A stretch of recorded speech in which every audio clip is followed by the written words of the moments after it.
In the last class, we were discussing about the process concept. We have differentiated a process with the program. Then what we are going to discuss in the process concept, objectives, and what do you mean by a process? Now we are going to check what are the different parts of a process. If we are talking about a process, then what are the different memory contents it is having? What are the different things it is uh, actually it's a package. In this package, what the things are coming, we should study all the things. So program is a passive entity stored on the disk, that is an executable file, but process is an active entity, that is, you can say, is running. Process is always running. Program is always stored on the disk. So if you can see a file like abc.exe, that is a execution file, exe file. So you can execute by double clicking on this icon, that is okay. But whenever you are double clicking this, what is going to happen? This particular program is going to be copied in the primary storage, that is RAM. Then it will be a process. Program is a very uh, uh, lesser quantity. You can say process is a very bigger thing.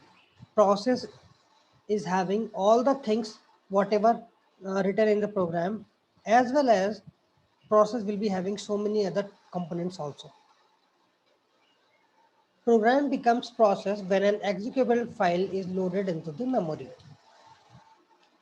Execution of program is started by a GUI, mouse clicks, command line entry of its name, etc.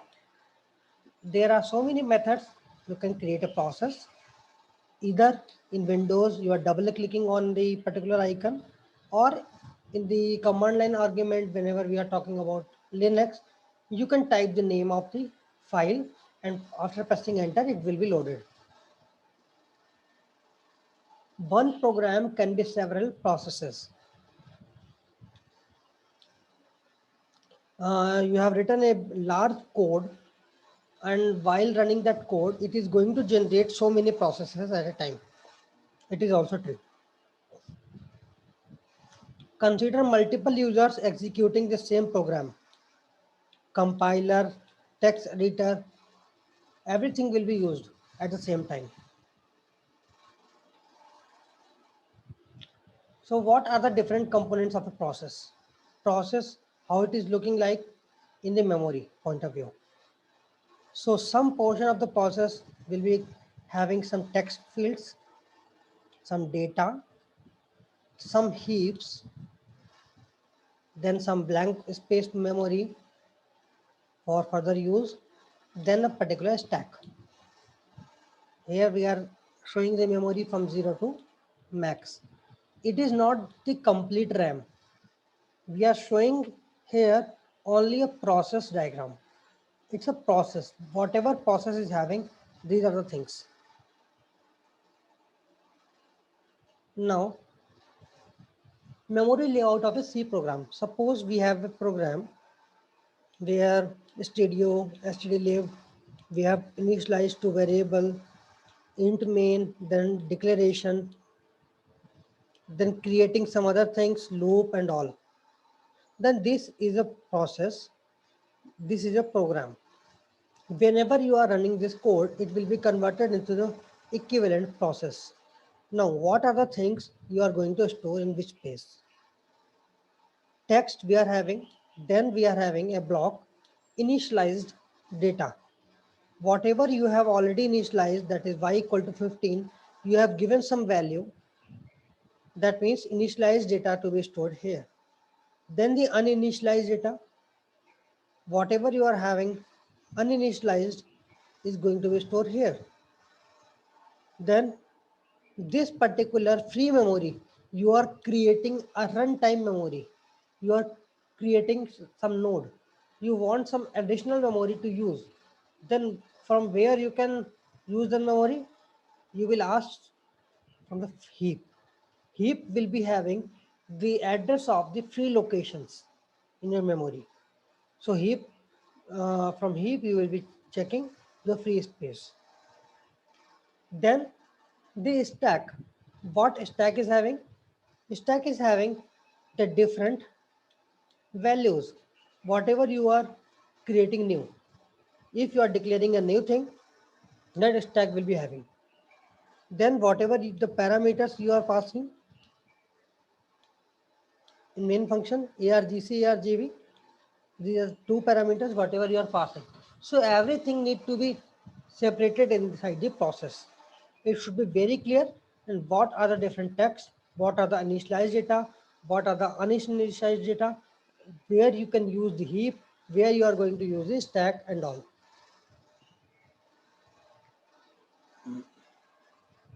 Now we are going to discuss the process state. We generally call it as a process state diagram. It is a very important topic. I can say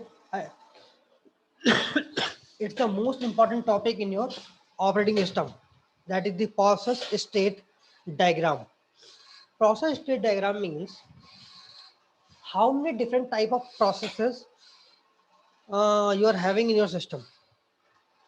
While executing a process will go through some different kind of stages in his lifetime.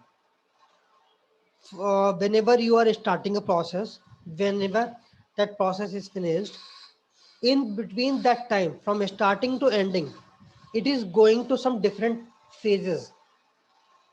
So these phases are called process states. These are the different states where a process can reside. So there are 5 different stages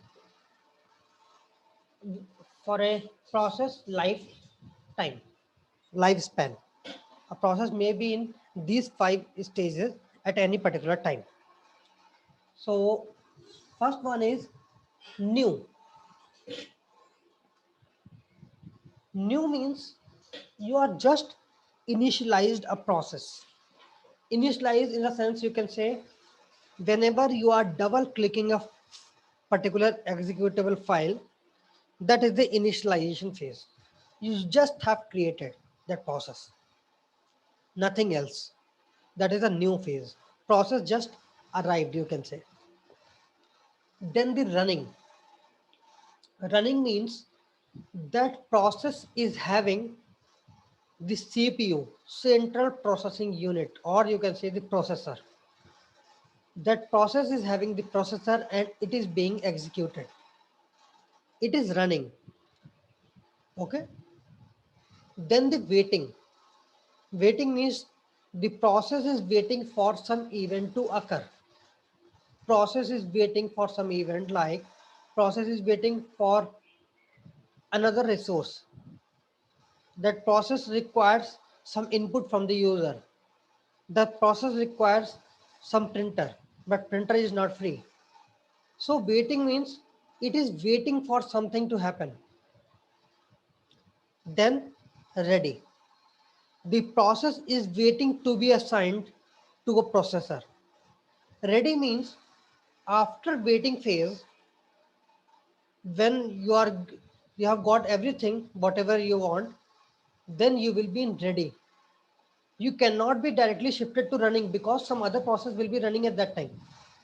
So you will be shifted to ready. After waiting, you will be shifted to ready. That now you are ready. You are having everything, whatever you require, but you are waiting for a processor to be assigned to you. Then they terminated. That means the process has completed its execution. Now there is no need of the processor to that particular process. Then this is the diagram for a process state. Process state life cycle, we can say. Process state diagram, we can say. Process life cycle, all the things are same. Now look at this diagram.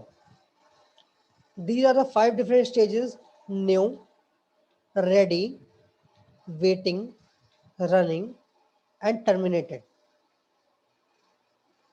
you are double clicking a particular file for running purposes, then it will be new. After new, it will be loaded into the memory. Its content will be loaded into primary memory RAM. Then after loading, it will be ready for execution. But it is not executing at all. It is ready. Some process is already running with the processor. So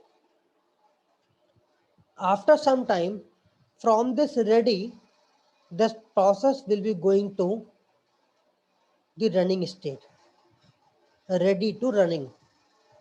Now running means the process is actually having the processor. It is executing. In between its execution, it requires some input event. It requires some input from the user. So again, it will be going back to the waiting condition. It is waiting for something to happen. After that IO event completion, after the fulfilling requirements, IO or event completion, again it will be going to ready. Again it will be going to running, again waiting, again ready. Then it has completed its execution when it is going to be terminated. Sometimes from this running, you are directly going to the ready state. From this running, you are directly going to this ready state. Can you tell me how? It is written over here that interrupt. That is very important part.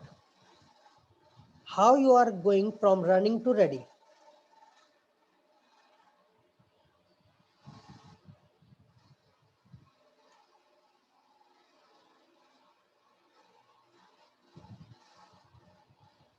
Suppose you are running a task T1. You are executing the task. After some time, task T2 arrives in the system. And task T2 is having the higher priority than task T1. So you should be running the task T2 first. Now you are going to remove this running task forcibly. That will be known as the interrupt. You are removing this task from running to ready. Then you are shifting a new task to T2 to running condition. Because at a time, only one process can be in its running condition. No other process can be running at the same time. You are forcibly removing this particular task. Now, one more thing is there. Is it true that always you are getting a higher priority task, you are going to shift it? Or is there any other cases also? Yes, other cases also. Suppose you are having 10 different processes and you want your system to be multiprocessing or multitasking, you can say. That means you want two, three different processes running at the same time. How you can manage that? Actually, it's not possible in a single processor system. But you can achieve multitasking. How? You are having 10 different processes, okay? 5 different processes I can see. You want all of these running simultaneously. So what you will be doing? You will be running the first for 5 milliseconds. Then you will be removing it. You will be coming with this one for 5 milliseconds again 5 milliseconds for third one, again 5 for fourth one, again 5 milliseconds for the fifth one. Again you will be repeating from first, second, third, fourth. So it will be looking like all the tasks are running simultaneously, but it is not true. Only one will be running here, all other will be waiting here. Now whenever you are removing any task from running, forcibly, then why it is not going to waiting condition? Why it is going to ready condition?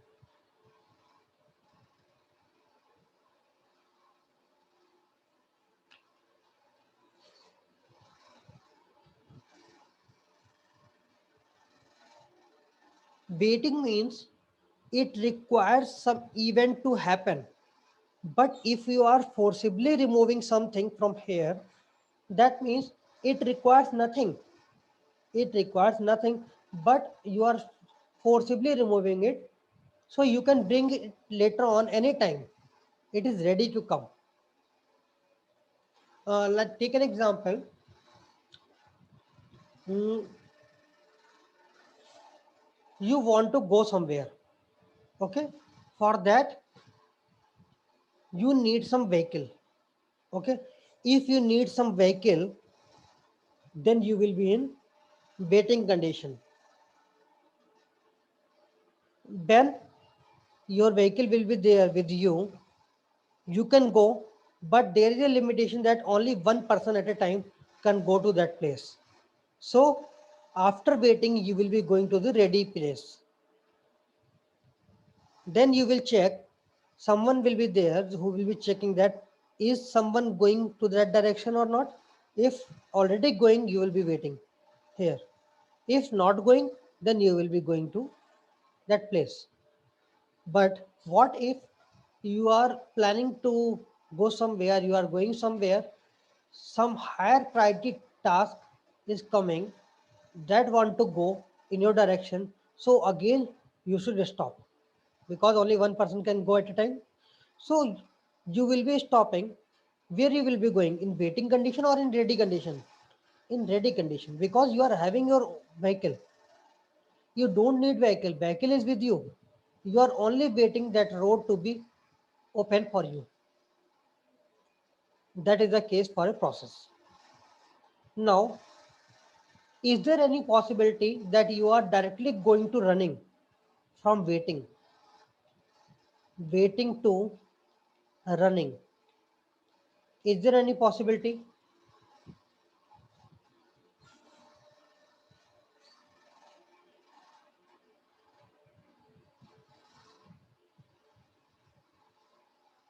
No. There is no such a case that you can go directly from waiting to running. This diagram, whatever arrows you can see, is the full and final. You are not going to change anything, any direction from here.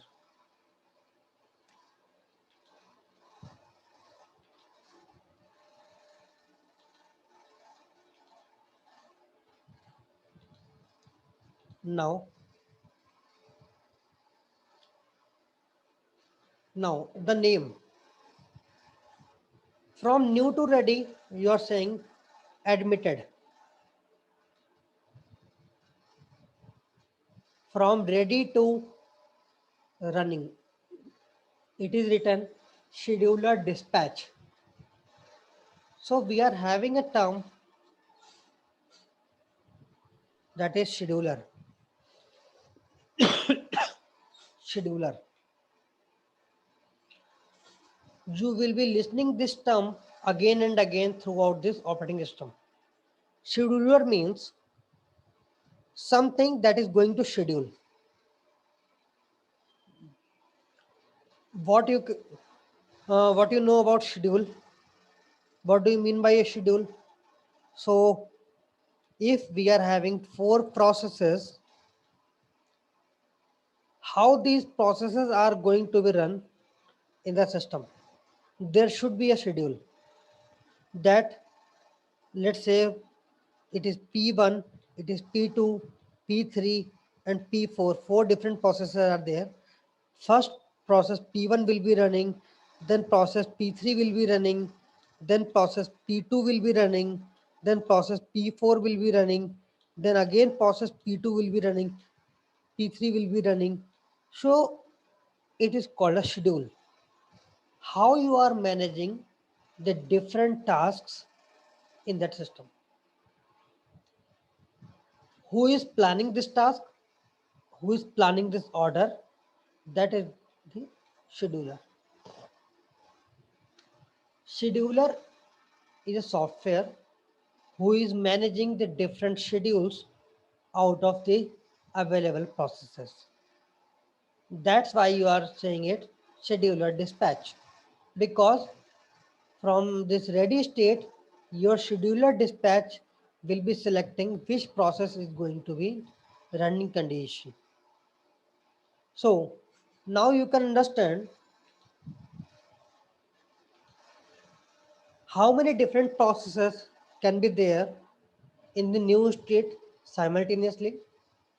Is it possible to have 5 or 10 processes at the same time in the new condition? Yes. Is it possible to have 10 different processes in the ready state at a time? Yes. 10 different processes may be ready. Is it possible to have 10 or 15 processes to be in waiting? Yes, it can be.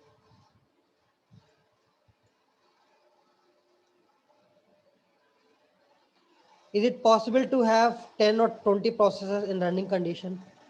No, it's not possible. Only one process at a time can be in its running condition. All other processes must be in waiting or in ready, must not be in running condition.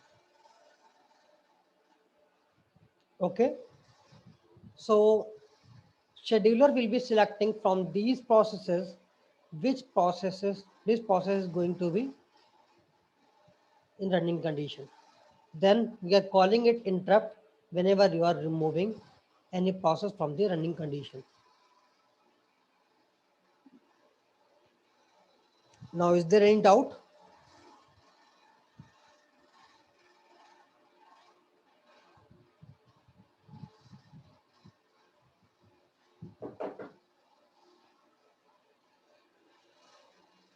Now, this is process control block. Uh, I think we should discuss this in the next class. That is process control block.